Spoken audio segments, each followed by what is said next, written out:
welcome to this episode of Audio Basics. I'm Tom Martin, the executive publisher of the Next Screen Network, which includes The Absolute Sound, Hi-Fi Plus, and Winding Road. And I'm here with my erstwhile colleague, Lance Prophet. Have you ever been an erstwhile colleague before? I don't even know what that means. Yeah, I know. It feels like a promotion. It's going to cost me money. Did you just diss me? I don't know. No. Okay. That's a positive comment. Anyway, Lance Prophet, who's the assistant publisher of the Next Screen Network, and we're going to go through today what I hope is a very useful conversation about how to find a good stereo system. We've been talking about the 10 elements that characterize a good stereo system, but that's not the same as what you need to do to find one. So I hope that's different, but that distinction is clear, but we will find out. So first I want to start with a preamble that, like most preambles, is actually pretty important, so I would ask you to pay special attention to this. We haven't really addressed something that's pretty important, which is why are we doing this audio jazz? We've said a lot about what we're doing. We're looking for audio equipment that can live up to the reference of the absolute sound, the sound of live music in a real space. We're looking for audio equipment that has high fidelity to the absolute sound, that sound of real live music. Mm-hmm. And I hope that's kind of intuitive. I think it's kind of intuitive. Sounds cool. But that's only stating what our goal would be for having good audio equipment. It doesn't really answer the question why. It's like a lot of things that I do in my life, and my wife asks me why. And sometimes I don't really have a very good answer.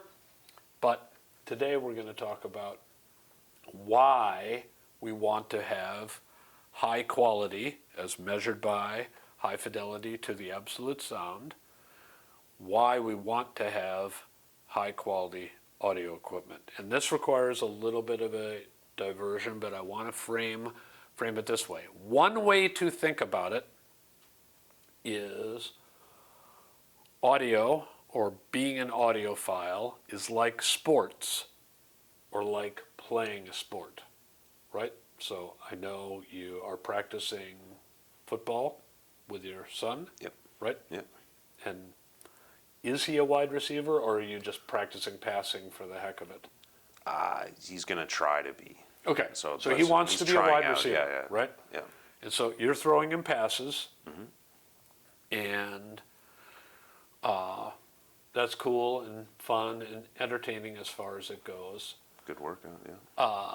And I want to suggest that we often answer the question of why we play sports in a competitive framework, and I want to suggest that that isn't actually why most of us do it. So there was a coach, 20 years ago, of the New York Jets, a lamentable team, I think, for the most part.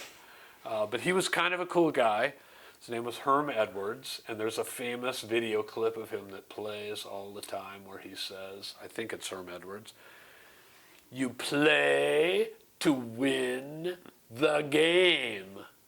And he's doing this at a press conference where I'm sure he was being annoyed by somebody, It sounds the exact same, and people are going to hate me for forgetting the name. There's a famous guy from the Raiders, and he said the similar thing. He's like, "Win, baby, win," and that was like his thing. John Gruden. Yeah. So, in a competitive framework with something like sports, where there is a competition happening, it's pretty understandable. You would say the reason you play is to win the game, or to win, right? Mm-hmm. I do sports car racing, so you could say the reason you do it is to win. I want to suggest that that's true to a point, but especially for amateur sports people, not quite right. Okay?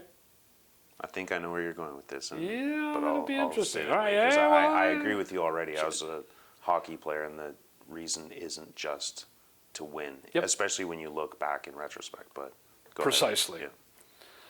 So, I want to suggest as a generality, in sports, there are many things we can learn, and they are very good at developing characteristics and character of us as individuals. And that's really the game you're playing when you're playing sports. And there's a competition, and for sure, when I go out on the racetrack, I want to win, but that's not really the primary reason that I'm out there. And it can't almost be the primary reason that you actually play, because most people don't win. There's one Super Bowl winner, and there are 32, I think, teams. So 31 teams are going to lose every year, and some of those teams aren't going to win the Super Bowl for many, many, many, many, many years. Mm-hmm. Or if you're a baseball fan, you've got the Cubs, who I think eventually won the World Series. But, 100 years, that's a long time to play if the whole point of it is winning. Toronto Maple Leafs, where you at? What's going on? Yeah, exactly. Grew up in Toronto Maple Leafs. Like, since the 60s, just nothing. So there must be something else, is my point. Yeah. Okay? With that in mind, the analogy to sports for audio is there must be the joy of listening to music. That's kind of the win. And that's actually one of the cool things about audio is you get to win kind of every time. So that's cool, and there's the joy of listening to music, and we love that, and that's very good. So in some senses, it's a really well-designed sport because you get to win a lot. Mm-hmm. But I want to suggest that there's something else that's up, and I'm going to suggest today, in simple terms, that thing, which, as in sports, is the thing we can develop and is also part of the fun and the joy of being an audiophile, that thing is awareness. We get to work on our awareness as humans. And that might sound kind of spacey, but if you think about it, like everything you know about what's going on is a function of your awareness. In fact, your whole experience of being alive is a byproduct of your awareness. So, if your whole experience of life comes through awareness, then it wouldn't be crazy to say, hey, maybe that's something I should be good at. So that's what the world of audio and being an audiophile suggests. There's an opportunity with audio to work on the development of your awareness skills, if you want. Skills puts it in kind of a narrow bucket, but let's call them skills since we're drawing the analogy with sports. So you were out throwing passes with your son this week, mm-hmm. and just like that, I want to suggest that there are things you can practice in the audio world, and there are things you can do in the audio world. And if you think of the game as being the game of developing awareness, such that the result can be better enjoyment of music, then some of the sort of work we're going to talk about in a minute kind of has a fairly significant point in my mind, which is it's part of a process of developing your awareness skills, which is, I'm going to say, a fundamental part of being human. If consciousness is the distinction between humans and animals, then your skills of awareness, which are your skills of using your consciousness, is a pretty human activity. And I think it's kind of cool that in audio we have a chance to develop it, and we can mostly develop those skills while never losing, which actually I like competition, So I'm just happy you led with the enjoyment of music, because all these refinements that we're going to be talking about, I get fearful, like, Yep. if this could drive people crazy. It's like, no, enjoy the music, and it can only get better, right? That's hopefully. So we do want to enjoy the music, and the things I want to suggest we should be working on as audiophiles are the things that allow our awareness skills to grow, and what will come out of that is more enjoyment. If we turn the listening to audio into work, I actually think that ends up being a problem, but I'll describe that a little bit more in a second.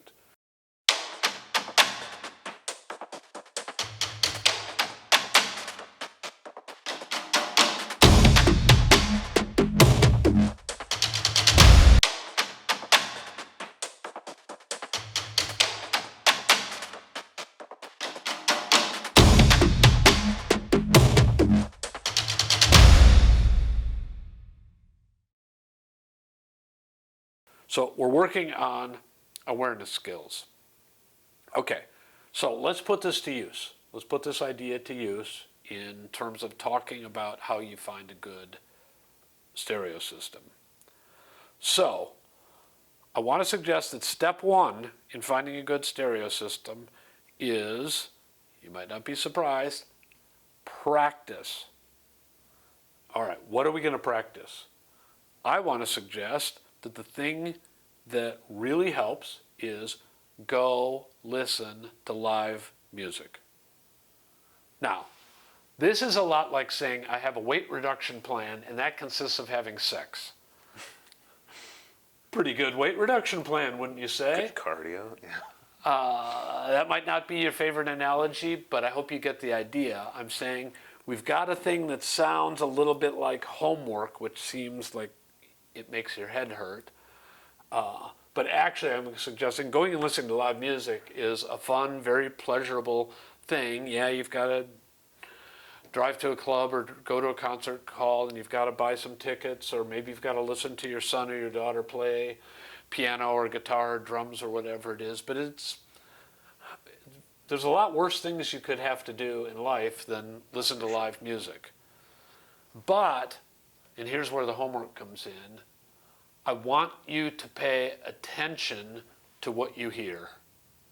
I'm not really going to give you a lot more guidance than that, other than you can use some of the 10 variables and think about them a little bit. So, the first part of awareness that you can work on, I want to suggest, is to look at what you're aware of. And you can think about things that we talked about, like we talked about frequency response. That's the way of putting it in terms of a stereo system, but there are frequencies being reproduced. Oh, let me focus on the bass. When I'm in a jazz club, it's like a lot of times when there's a pianist or a trumpeter, right, the bass player's up there and you're like, is he really doing anything? Does this really add anything to it? And then you start to pay attention to that and you're like, oh yeah, that actually adds something to the groove. It's the most underrated part of a band, in my opinion. It just pulls it all. That's the difference of sometimes an exceptionally great band. And like you said, he might not be doing slap solos and all this stuff, but that groove is so tight and it's keeping everything together. So no, I agree with you 100%. Yep. And the drummer will do some wild stuff with cymbals and snares and toms and da-da-da-da. But he is keeping time on the kick drum maybe, and if you listen carefully, you'll notice that the kick drum and the bass are often really perfectly synchronized. Back to that timing thing we talked about. So you get to listen to frequency. I'm not suggesting you just focus on the bass, but as a thing you can focus on. You can focus on the timing of what the drummer is doing and how he's synchronized with the bass player and how they are synchronized with the piano, or very often, really, the pianist is synchronized with them because they're the clock of the operation. And then you can listen to high frequencies and how does a cymbal actually sound. And the risk here, and I think it's actually a trade-off, is you're not actually paying attention to the music per se, you're listening to the sound, And I'm encouraging you to do that so that you can educate your ear on what live music actually sounds like. But it's kind of fun to actually pay attention, and you hear the music in a different way, and it's still enjoyable, and the music is still good.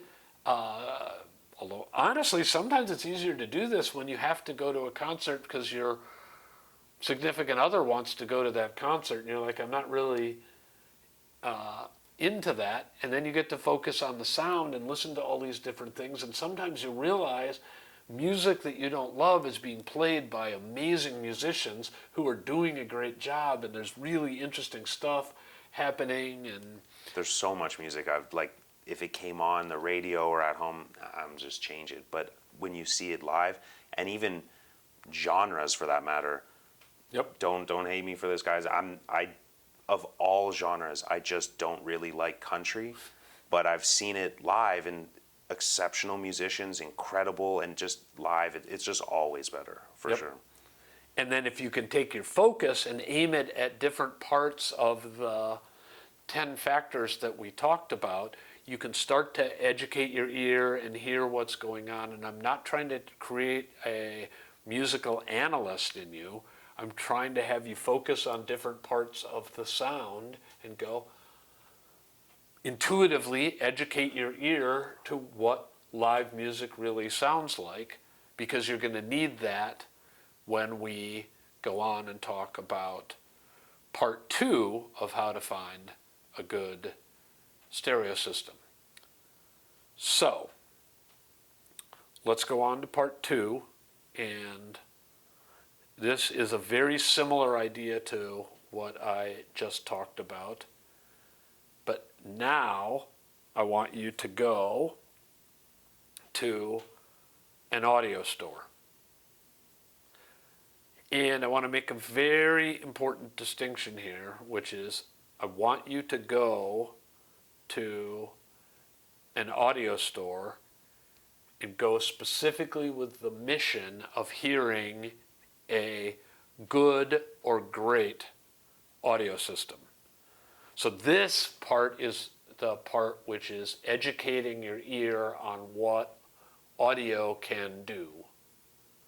And it gives you a chance to compare what you hear in a hi-fi store to what you heard live, and you will now be able to start to practice and train your awareness on whether the audio system sounds like the live music you heard. Because I want to suggest that's your reference.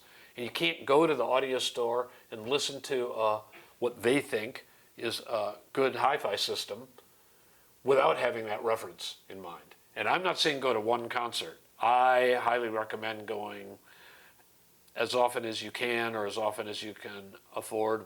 I was going to say, because like certain venues, I'm like, wow. Like sometimes the systems are so bad. It just depends, right? And I'm talking about the live venue systems when I say that, not the dealers. Well, and that brings up a really important point. And that really important. But that's why you said like to go see many. I agree. I couldn't. Many for sure. That's absolutely right. And 2, I recommend small venues with acoustic music, because you don't have the intervening variable of like, does this club have a terrible PA? Or is the guy working the board half dead? I've had this happen. Or you're like me, like, what, do you have Kleenex in your pocket? Yeah. I just need to like tone it down a touch. Like the tendency for amplified music to be played too loud is, I mean, it's funny that you mention that. I have stuffed Kleenex in my pocket, in my ears, I mean, at a whole bunch of concerts, because the guy on the board is just, he's got to be partially deaf. My first concert, I was at Aerosmith, and it was so loud, and I hadn't been to like a real concert. Yeah. I almost fainted. It was like, it was so intense, but yeah. So try acoustic music. But anyway, part 2, go to an audio store, ask them if they would play a couple of tracks for you on what they consider to be one of their good or great stereo systems. Now, you're going to be listening for the same things, but you're now practicing aiming your awareness at those 10 variables. That's one thing you're practicing. But the other thing you're practicing is referring that, using as a reference what you heard when you were listening to live music and what you learned in that process. And then what I like to do is keep going back and forth, which is I go listen to more live music, and I go back and listen to more stereos, and you hear more and you get more refined at being able to focus your awareness on the many variables that make up sound, and that is an aid to finding a good stereo system that will work on many different kinds of music and not happen to get you into the trap, which we talked about an episode or two ago, which is, oh, hey, I like this distortion, and then you realize you like this distortion on this particular piece of music this particular time, but actually 80% of the time it's annoying, right? So it allows you to practice the whole thing. Now, sidebar, very important that you go to an audio store that's a specialty audio store.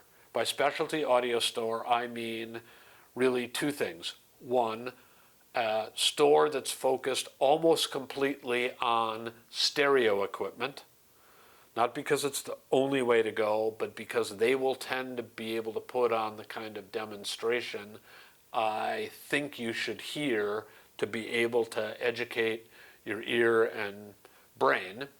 So go to a specialty audio store that focuses on stereo equipment, and you can tell, the telltale of that is they will carry certain highly respected brands that represent what the audio industry is really capable of doing, and they will have the right kind of environment for doing a demonstration. They will be accustomed to doing demonstrations, and they will generally leave you alone in a quiet, well-organized room with a proper setup of the audio equipment, and you asking for a demonstration is not a weird thing. That's what they do. That's why they exist. And shameless plug, if you go to our website or sign up, and be sure to sign up to our newsletter, we have a dealer directory that will help you start this process. Yep. You will see some of the best dealers in the world will be listed there. We will also post in the show notes a list of brands to look for, so you can search in Google for, let's say you live in Sarasota, Florida. You can search for audio dealer Sarasota and put in a respected brand and try a couple of these, and it'll kick up a couple of dealers. And then I recommend, because this is a sidebar test, but I think a really important one, I recommend you walk in. Most good dealers want you to show up, want people who haven't been to audio stores to visit them. They love that idea. Tell them you're here to hear what really good hi-fi sounds like, because you don't really know what the deal is. And if they can't comprehend that, and if they don't treat you properly, then walk out the door and shake the dust off your sandals and never go back. On the other hand, you should respect their time, and you can't eat up hours and hours of time if you're not planning to buy anything, and you shouldn't be planning to buy anything at this stage. You're just trying to get an education, and you may want to ask them some questions, and they know a lot about equipment and how equipment goes together, and they're your consulting friends. So understanding what kind of relationship you can form with them is very valuable. But they're set up to do demonstrations, so what you're asking for, which is to hear a demonstration, is not unusual. That's their bread and butter.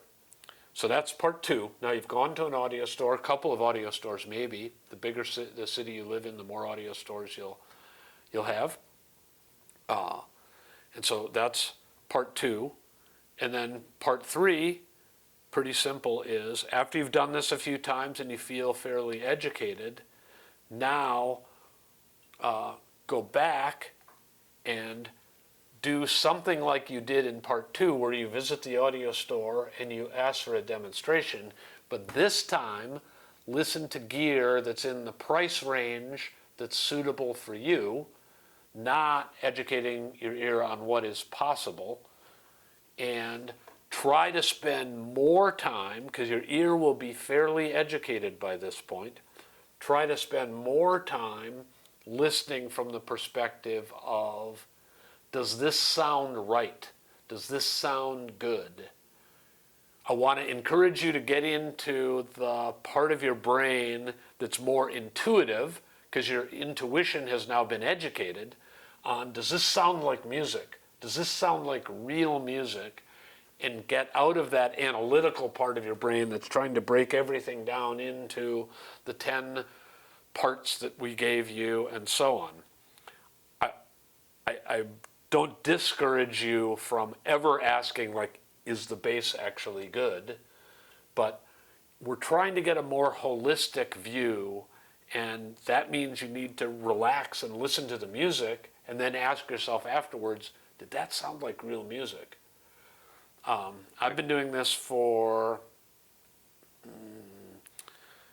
about 50 years, and I just went to Expo, one of the big audio shows, and I used the same technique at the front end of listening to a couple of tracks. I would do analytical things and try to, run through the checklist of 10 things, but then you like to get down to just sitting back, listening to the music, concentrating on what the musicians are doing, and then asking yourselves afterwards, did that sound real? Would I want that to be what I was listening to in my own home? And I was surprised, but that was a really great kind of tiebreaker between a system where I could go, boy, that was good at this and good at this and good at this and good at this, and a system that, like, as a whole made music. Mm-hmm. And that's what we're looking for, because, as Lance said at the beginning, we're trying to have fun. So I hope you've enjoyed this episode. I have a question. Yeah. And I don't know if this is even possible, but would you ever recommend, so you mentioned comparing the live music to a dealer experience, and doing that makes perfect sense to me. Are there ever opportunities to also train your ear to, if you happen to have a system at home of some level, or even in your car, so then I know, for instance, I'm just randomly all along a watchtower, Jimi Hendrix. If I train my ear to listen to those variables that you have just mentioned, but if you listen to them on whatever access you have, can you go to a dealer and say, hey, I'd really like to hear this track? Highly recommended. Because then you can dealers really will be see, very used to you bringing in your own music. Cool. Okay. And since most dealers will be set up to do streaming, you just have to have your playlist. Really? Okay. Not even digital. You can just have a piece of paper with 5 tracks, and they should be able to dial it up on Tidal. Oh, that's awesome. And boom, rock and roll. Cool. So, I hope you've enjoyed this episode of Audio Basics. Thanks for tuning in. Like, subscribe, check out our dealer directory. Be sure to check out the show notes like Tom mentioned. And we'll see you next time. We'll see you next time. Cool. Thanks.